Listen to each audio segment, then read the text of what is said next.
دنباش تماشوان هجا خلک کنوج هف بيفينا اركيز بهرمين درويش لقل وما دخلك ايرودا ميفاني من الاستوديو مع مستر عبد الكريم محمد اندام مكتب السياسي يا بارتي ديمقراطي كردستان سوريا وبمربي امي گفتگو بكن لسر كاري ليفغرا سياسي لروج افاي كردستاني بشتي اب ليفغر تمام بو باندام خوين جسي كسي بيكتي هروها خالن دن ين ركفتنا دهوكي وتشاوا بين جيبه جيكرن لروج افاي كردستاني مع مستر عبد الكريم تبخير بي سلام سرچابا بالكسواس بري ما مستدس بكده ما يسر ليفغرا السياسية بآخذن هون هردو أنجومن يعني هردو بشن كرد لروج أفاي كردستاني وسر كفتنا دهوكي مذكر امزا وجي يعني جفينن وجي أو بون جو وين كيشيان يعني چه بروبلم لروج أفاي كردستاني هنا وين چاره سر بكن تنابيني جو بروبلمين دي سر وزيده بون منه وقتی ما برای خدا لفگرا سیاسی الدهوکی حقیقت بری و ناجی هولی را کی و دویجی هوا مجبر نکن تفاهمات جنا بین ما و برادر دا چه بون لظرفی هاتی گوهارتن و کتنا داعش منطقه دا و خطرات سر ملاطی ما هشت کن برای خدا بدن دهوکات دوی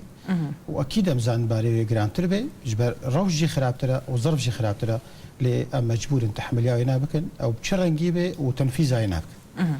لي افلي فجر دنارينا تدا يعني نونرتيا ملتي روج افاي كردستاني همو يدكي كردين روج افاي كردستاني همو يدكي تشتكي شامل نينا انه عم بيجن ولا نونرتيا روج افاي كردستاني هر 4 مليونات كي اكيد نا بلا مبالغة إذا نبي لأمكان بيجن أغلبية ملاطي روج آفا ونونرتياي بكي أكيد بله نها هرسي أندام هين لفقري هاتن دست نيشان كرن وني كاري وي دواميان قافا ويا دوام ويتشبي بله أمجي الهيفيا بينا بون حقيقة ووقتك دريجي خوار وأم ليبورين إيش ملاطي خط خوازن قالك دجبر أم تقوناغا كي خرابدنا حقيقة داعش كوباني خراد بمشاكل كوب سليماتي ملاطي ما منطقة فالات بيقالك عجلت في موضوع إذهابنا الحمد لله دي ساتشو سري كاري دوام يعني بيشتي في ليفغرا سياسي هرسه اندامه ويدس نيشان بون جفات تين يعني نيزيك ايرو صبا ضصبا ويلسر لجاني خوتشك بله لجاني اداري به تخصصي به لجاني هر تشتي يعني قبل فغر قالك مها يعني روشا روج آفا كد السيوانادا او بربرسيار البر كردي روج آفا يعني منينها الازبيجم وني كومان تشيكن يانجي لجان ندي وني تشيكن نجبو كار بكن باش وناطرسن دي سهمان دفانا كوكيند لفغر دا تشبو يدوا لجانا دا تشبي نا بيشتي دس نيشان بون هر كسكي بحرا خوديت ومرجعي هات دس نيشان كرن نا بينما وهذا اتفاق تشبو ابنا مثلا انتخابات ناكو كيوي نبن يعني لهين دنجينا رازيبوي او دنجينا رازيبوني اكيد نامغو نا نونريا روجافاي كردستان حمودكي اكيد بشكي ما ظن نونريايتكي او دنجي كون رازيه جبه مرجعيه حقي واجب حق ولازم اكون نونرتيا روجافاي كردستان في مرجعيه تمامي كربانه بيكي معي ام دنجي مجبر يعني تنهاد بيجي قبل فجر نونراتيا كوباني وعفرينه دكي ناكي برسيج متكي اذا بيجمتا دكي نونريايت كيش بل ليفكر شيء وياج احزاب سياسي وهنج مستقله يعني او اسي بحساب بارتي اماكن بارتي ديمقراطي كردستاني سوريا نونري وكيبه بربرسيارات بركوباني وعفريني وديركي وقامش له هاجرج عفريني به بربرسياري ديركي وهاجش كوباني به برسياري ديركي وهاجش ديركي برسياري هردره فهاجر ام سياسي لميزن الموضوع او نونري حزب انه بربرسياري هردريه يعني وك هذا بندي به بله باش منين ها يعني تشبكن جبو فان دنج نراز منين ها كوميتا افا بكن او جي نرازينا هناك جوان دنج قدرت كفنت بي اف انه نرتيا مناكي اف اللي فجر يعني وني بس باش تقوه بكن فان دنجان يانجي وني تشبكن جبو اد بيجم ابو جمهامي ليفغرا سياسي انه قالك جه آخر كردستان روش باي كردستان هجر نونري واقين بين هجر نبن أمكارين داغرين تعويض بكن بإداراته بنونرنا دي بهوا البندن دي يعني متشوا كاربن بحرا كوباني وعفريني زيدكن التمثيل ذا إداراته ذا مناصبك وفالدا دسيمة دا معايا وأبنا نهاية المطاف يعني إيرو أز نونرم سباط النونري إيرو أز إجقام شلون حزب ما القام شلون الصباح احتمال أج عفريني بيد صباش كوباني به إجبار دورية الجنة وك حزب ما كيا دوري فأم ومهام هري مظن يا مرجعية المرجعية قال لك حقيقة المناطق خميزين الروجاواي كردستاني وك هفدول هردري يتشاوى كاربي تعويض كيفيكي ما ياكو تشيوي وتشكي طبيعية قال لك ولا تعويض كرين بله ما برسك جهاد بيجن دناف لي فغاريدا دنجي تفدمي زياد ترنج دنجي انجماني حتى چرا دي راستا بله او ليفاجر 12 هبو 12 انجمن نشماني بو 12 تفدمي بو بله او 24 هاتنا دست نشان كرن 6 ماي جرك هاجر او تفاهماتي كود هندوري انجمن نشماني كرده تشوي بله انه او نقصان هاتا كلام كي تبع عسكري الكوباني وعفريني ما وك احزاب مجلس وطني وكسي ما يسربخوا ما حقيقة ما جو أم كوباني وعفريني وبراندري خوي يزدي كردن يزدي تعويض بك. أفل جماعة اتفاق سربو. لبوجه مخابنية وقت بوجه دنگداني تدميزين دنگك الفي علي جلكن ودنگك الفي علي كيمن حقيقة أف جلك أم الفي فجر أم معالجة في بكن بري أم معالجة أم منادي بكن أف جهنا راضية إنه شما أفد به. يعني ما يششي السي خضر قسمة والسي خو أم دوزة دنگن أو دوزة دنگن أكيد شيء راسي شيء بود دنگداني دا جلك أنا بو بانجبر هانها برادري ما يكوبان وين ونري وهبان وعفريني. بله يعني تدبجينها أف تشتراسن ودنجي فاج إيفي بله ها دنجي وانا أف شيء معي بينج الآلية تفدمنا يك الآلية أنجمنا نشمني كردية. بله وأف بريارة بهتر دكشيني آلية دي. نعم يعني بالتالي قراراتك ونستعدن ما قد استي مرجعية سياسية اللي بقريدية توافقية يعني هجر بيستو هشت الآلية كيبن ودول آلية كيبن قرارات توافقية مصلحة كردي شينا بأغلبية وأقلية مصلحة كردي في توافقي سرها صباح زبري قدم شركي صباح زي شرب سكنينهم صباح زي في باجاري شوا إذا لبكم أبد في توافقنا بين أنجمنة وتفدمي ذهبي أجر توافق نبي مثلا ما تقراراتنا بله أما استونها بقالية كيرا كارد كن جوج دسبيكا أمذكرنا ركفتنا جهوكي أزبيجم بن بيكرنان دكن لرجعة كردستاني جو بن بيكرنجي نلقو ركفتنا جهوكينا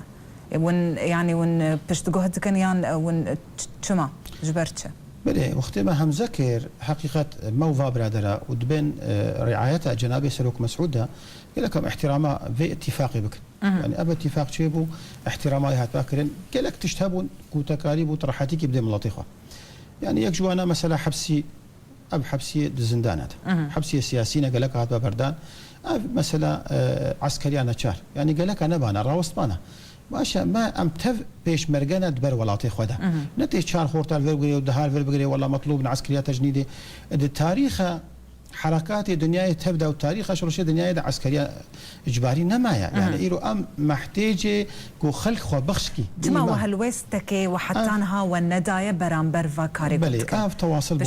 يعني اتصالات وتواصلنا بين مواد تشيبونا او بيجن كيليكا كو اف مرجعي دستنشان بو صلاحيات وينك في بالسكنين ايرو صلاحيات منا ما سلطه تشريعيه تنفيذيه او قرارات النائم دن وقت تفدم وقت احزاب لاتبيجم ان شاء الله ما دام فالي فقر تشيبو هاجر راسيد مساله ذهبي قبل فقر كاري بيجي ولا عسكريه نشار امنها راوسين جبر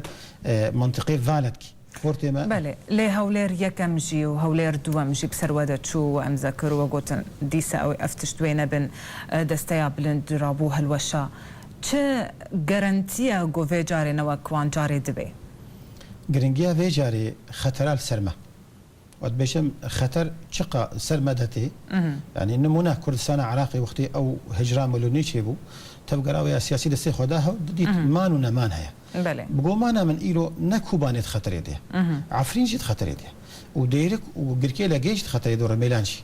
اف ترصال السرما كفيلك نجاح باتفاقي هاجر اتفاق نشي سري معناته ام حقيقه مصلحه ملطيخ ولا شغل ام مصلحه اخويا ذاتيه شغلا حتى فيديو بس جبر خطر داعش سرما تذايا نطرفك من طرفك بيدر كبيز بله بله زورم سر خالد ومين جري كفتنا دهوكي او جي ريفا بريا روج افاي كردستانيه ويتشاوا بيريفا برن ماموستا ونيتشاوا كار لسر في خالي بكن يعني كانتوناتي نهال حاضر بري اتفاقي بندكي هاتي مناقشه كرند اتفاق دهوكي اتفاق دهوكي سي خالبون يك مرجعي بو لفقرا سياسي بو يك ادارات بو يك مثلا خاله لشكري بو يعني هر سي خالي سركي بو دو اتفاقي ده فخاله دو مرجعي اف شغله وينها مرجعي ويتشاوا بينابكي بندكي واضح وصريح تيدا هي انه امريكا هاربكن جبو تطويره فكانتونات انها موجود جبر اموال بال كريدانا واداري وسياسي مثلا عمليا نامني كانتونات يعني مستقبل ام بيجن هاي ذكي دويدي سيدي شاردي اف كانتونات بنا محافظات جبر ليفغرك السياسي جير هي قيادك يتمين هي جناب سي قياده هبن سي وزير خارجي هبن سي حاكم هبن اف ليفغرها دوي بيكيتي روش افا يك بارچا اخاوي وملطوي جناب سي بارچا بله تتبيجي اف كانتون ببن محافظه يعني وين روشا روج افاي كردستاني وني بقري بدن بروشا سوريا تفاهي يعني جي بروجي كي دي لقلوه هي بورا وك وثيقه سياسي الانجمن النشماني كردي هي واف وثيقه البيستو سيمها يازدها داز ودوزده اتفاق ما بين مواد ابويا ملسر همزه كريا انه بيش روجا سوري بشرنكي سوريا نوتشي سوريا كديمقراطي سوريا كبيرو باوري وما في ملاطه ما في كيمنا توهبه اف وثيقه مجوره اف وثيقه هاتي مناقشه كرن بائتلافره اف وثيقه المحافل الدوليه هاتي مناقشه كرن فبيش روجا سوري ويل بال فينافاتي ام جزء اكن سوري ناجدانا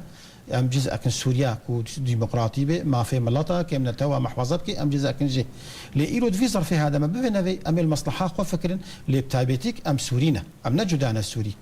فامي كاربكن جبو ملاطي خو وجبو سوريا نو هاجر سوري ديمقراطي به ام هرت خطر يذبن فامو برادرين خويا عرب ام هبدود كاملين جبو كارم بيش روجي ولاتكي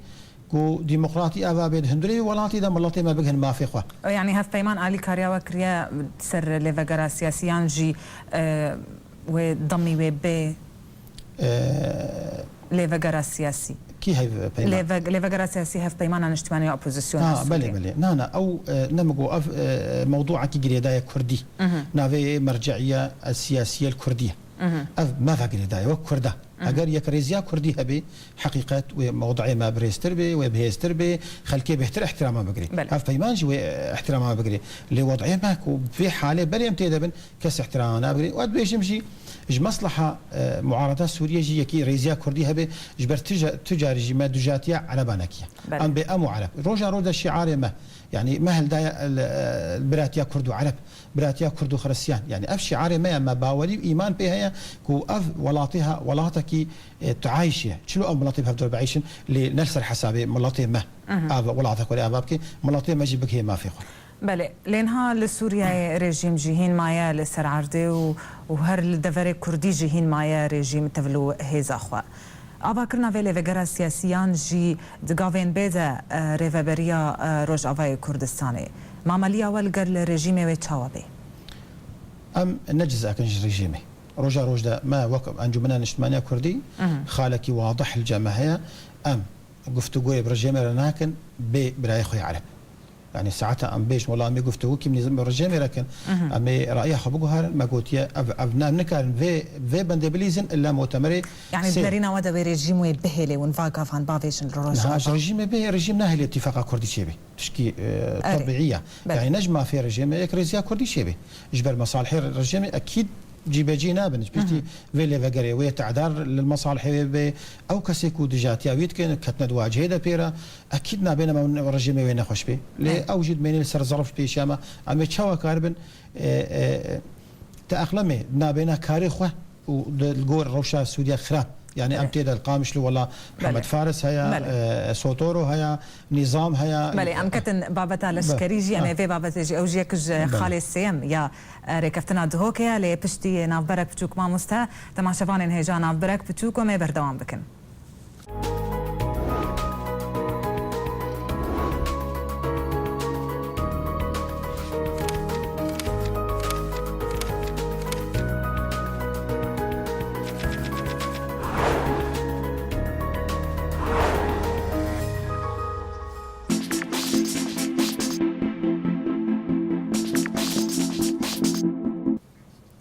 بله امبورا بردوام تكن مامستا عبد الكريم محمد زندان المكتبة السياسية بدكسي مامستا ام جهشت بون بابتا يعني بابتا لشكريان افكرنا هيزك لشكري لروج افاي كردستاني جوهف بش بيد نافبرا وهرتو آليان ده يعني زبيجم آلية تفدمي جهشتيا وقناغي جو زبيجم هافالنا بخورة ببيني لسر عردي بله بري وينا حتى مهرن تفدمي دوام الهندوري انجمني بري باوري بلشكري بيشمرجي روجابا نتاني دقوا بيشمرجي طرفك ني انجمن نشماني كردي او بو قرارك جبر اف زاروكي روج افاي كردستانينا بيشمرجي ملوي تدريبونا قالك وانا برافانيه بر اخا خدبك او باش بو ودوي اتفاق مديال دهوكي تشوي او جيبو بريار يكشف قراراتك وهاتي ستاندن اتفاق سربي انه انجمن نشمانيا كردي هي زكي تايبتها يعني بري قبولتها تقبل كرين فكفيله انه ما دام هيزها او هيز نامن يجدر في ولات او هيز نامن ولا د مخزنه كي د بشارتي او هيز دوي دركبه برافانيه برملتي قدبكي افجي كفيله بنجاحها وكفيله افضل تاكو هاتي سرمه جبر ام محتاج اوجي محتاجه منها وامجي محتاجه وانا ام تبدا بيك دستي بيك هلويسي ام كارب بربانيه برولاتي خذها بكن ودجي داعش دجي باكسي خراب سر مناطق ما قريدايا او لجنه تخصصيه شي وي قفتو قويدنا بين هردو هي زاده بكي ويتشاوا قياده بقينا هبدو بشرنجي وي كار بكن اب شغلي هيئه تخصصيه يكو قريداي بمجال بس يعني تدبينه هون دبينن او امدنا يعني او ويتقبلا وبكن دناف نبيش دناف خذها يعني بقلهف في اتفاق اذا وقتك جهات يداني نما امينا ولا بصاله يا بهيفا انه اتفاق خاو جهب وجيناب ولا ايرون فالنا نفالنا افهرسي بريالي هاتي ستاندن بله مثلا مرجعي وادارات ولشكري ما هبدو فقري داينا بله هجر لشكري نشي بجه افهردو خالديجي واللغوبا ناجي سري تنك على بجز دخل تنفيذكم خلاص سي تنفيذناكم جبر تكسك هي خورت هنا حاضر برفانيه ولاتي خدت كن اف هبدو فقريدايا وقتك نيزيك جركا مصلحه كردي فيت خوازي اف خور درباس بن شد هندوري ولا ضاي خو بخشكري برفانيه برملاتي خدت كي وشي الكردستاني اف هيزا تبلي هبدو ببن بتشرنجي او هيئه تقصيد خوازي ام برفانيه بكش بالمصلحه كردي ضرورك وام يكيتيكي تشيغن هيزا بجنا يعني كار حمون هامايا لسر حتى افاكرنا فان كوميتين جو بين افاكرن ما مستا لريفابريا دم كيل روج افا قداريك درخص غوتا بيستي هيفايكي يعني دوی خلق همو روش آوای کردستان کسی پیشکش بکنش بولش کریانا چاری و افجی وک آگاداریه که گوتن اگر پیشکش نکرن و دوفتون پیوان خلقانیان و مالان بکرن يعني حتى كوميت ورن آوا كرن كاري خو بكن نيفي ملات بيكون يا رفيايا يعني جي تفلي شربوا بله حقيقة اف تنفيذ كرن سروي عرضي وجهي مخابنيه بله ونجهر رازي بنا ما بهوك مجلس وطني كردي وتبيجم ما بنادرمي انجمني لقاء اشوا خواستن وبيانك جدر خصتن انه اف برياراوا منطقيه فالتكي يعني باشا از اتفاق شيبي از حاضر مش برافانيرا لاتفاق نبي از بن كنترولي تدناكم وتدبن كنترولي مدى برافاني ناكي هاجر اتفاق هبي هردو هيستبلي هبدو بن ام تفخو بخشن جبو ولاطي خو برافانيه بكن او بوجي ومنطقه سبب وينا قالك خورتي ما دركت جدرفا قالك خورتي ما بلي خدانا اوروبا حقيقه اف نج مصلحه كردي بدوي وقتي ده لاب اتفاق سري ادبجمتا او خورتي كو دركتيجي حاضر وآمدنا ولا درنگ ناميني ما بستام يعني درنگ ناميني حتى اون بجين هاب ودفين دي وناكو كين دي در كيفن ونظام تشا حتى في درنگيا في خاله اتفاق لشكري وتنفيذه وبردواميه واش قرار وي خطرك منظمه سر منطقه فراغ قالك مصلحه كردي ام بدنا برجع في اخوه نابي يا ام في خاله عجلتي ده بكن يا خالاتي في وري سكنان يا طرفك ثاني بتنفيذك جبرها قبل خوازم ولا بيجن أو خالاها حكومتها دمكية إلى مرجعي كسياسي مصدر جوي حكومتي شيء والجامعة أم بيجن نوختي بينا قالك أفرا وسطي جبر فاخورتي تدريب كري هنا ورن برافانية برولاتي خدبك. بله ما مست يعني زي في برسيجم وقت ما بداويتي نرينا تدا يعني اف بشي خورتا وجنا يجو نبون الدناف ليفا قريدا يعني بهن بيجن يعني نرتيا ما نمابو ليفا قريدا يعني كوميتين جوارن افاكرن اف كوميتا بشي ويك جواها بيجوان رازي بكي اف ادبيجم قالك مناقشه شبير النفي كوميتا بشي مازن قالك اشخورتو وجنا ربي اگر مصلحه كرديان باريس اگر امنا باريزن امي ضريبه قال كيدين جبر شريحه كي مازن خورت وكتش كسي سربخوا كسي دزغها داد هفريزا داد كوميتي جداده اف ضرورك يعني اف خورتها بيش روجا في ولاتينا امو ابيخن بركاردا يلو ند قرارات سياسيه دنا ابي امو هفدود كاملين ام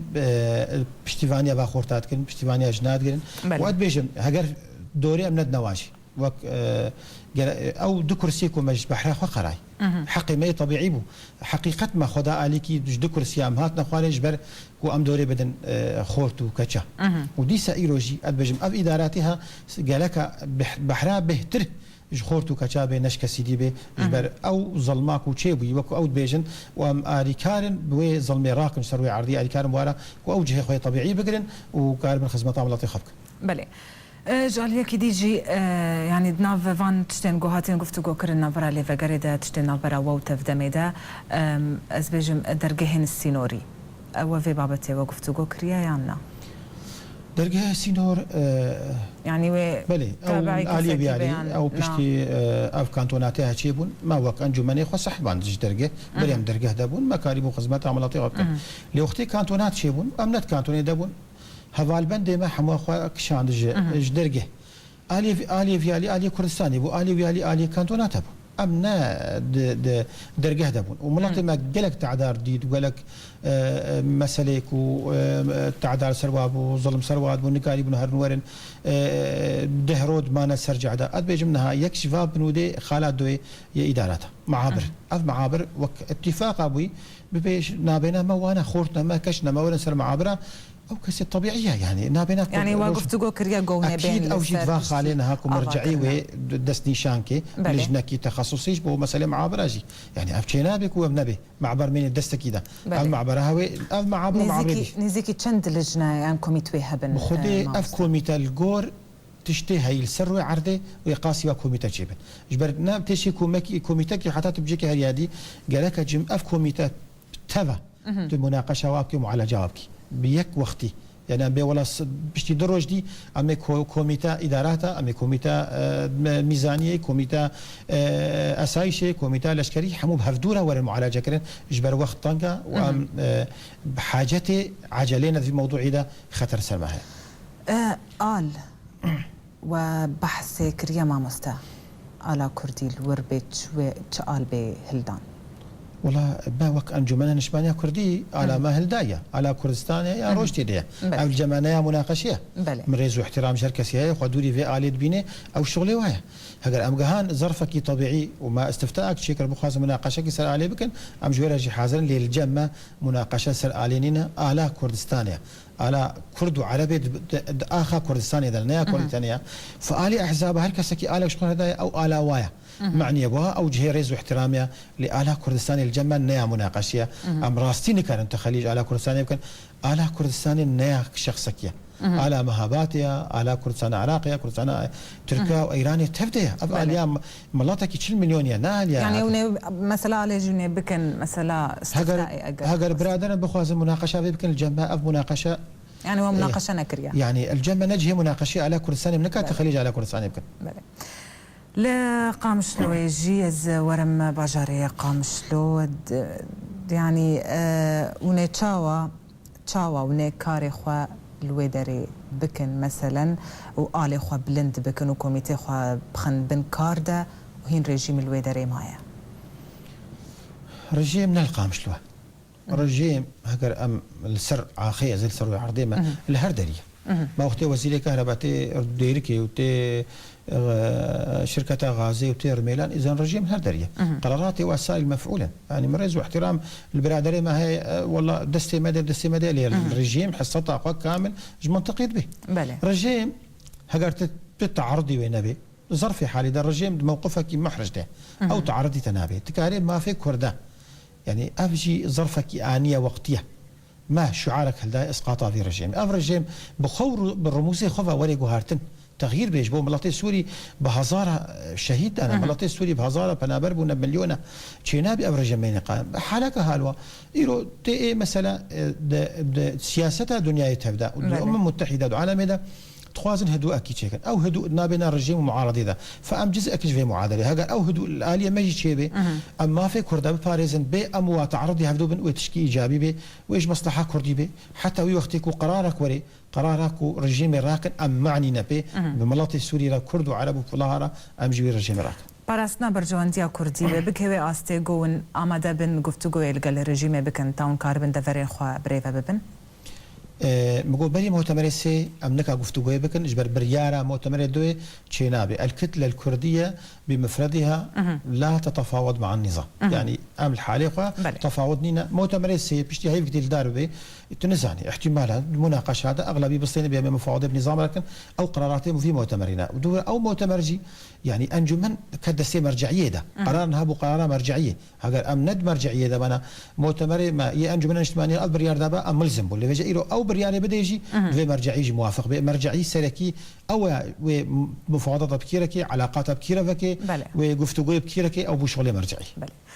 ما مستعد داوية دجي تو تخوازي بيجي توك اندامك دبارتيا بديمقراطية كردستان السورية ده تخوازي بيجي لاين غري خو بارتيا خو لسر لي فقرا السياسي. والله از بيشينا ماكي بدم هبال بندي خو حقيقة يرو أمد خدمات عملاتي خو دبن. تضحية هجر أم بكن وكبار الديمقراطية كردستان برملاتي خو دنكي معايا. إجبر هجر أم قربانية جدين تضحية جدين برملاتي خو ده وتشقى تعدال ما بي أدبيجم نت مشكلة لملاطي ما سبب كذا بلا نحد بما سبب كذا إيرو أم كارم ملاطي خورس جاركن ونام دوج مرجعية سياسية براندري من إيرو دس نشام نجهرز واحترامنا كو كاربن ملاطي كرد كسكي نحر من نجفي مرجعي يعني وكنها ما بحث خوت وكشاكر وشراحة تبدأ مع الباطن وطنينا تبدأ